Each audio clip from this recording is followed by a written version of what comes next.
Guys, panoorin nyo to.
O diba? Kaya kayong may mga hayop dyan, may mga alaga na baka, kambing, baboy, manok, alagaan nyo na yan ng maigi kasi marami nang magnanakaw ngayon. Tingnan mo nga yan.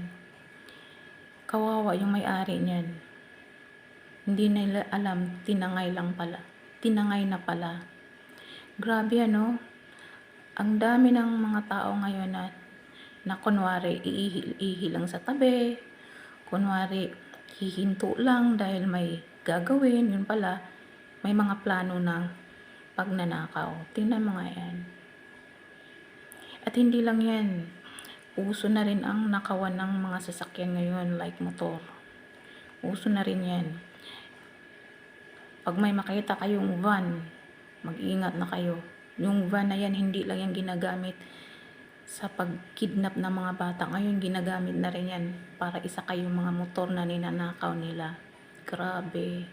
Tingnan mo yan, oh. At hindi lang isa ang kinuha niya. Dalawa pa.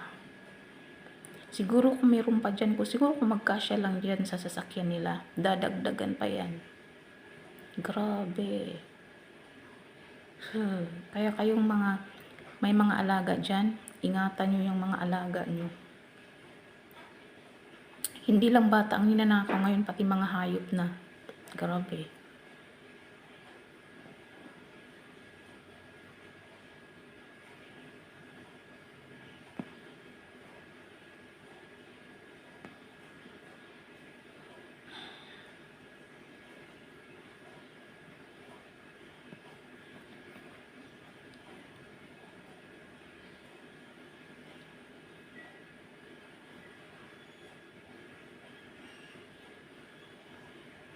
Kaya awareness na to sa lahat.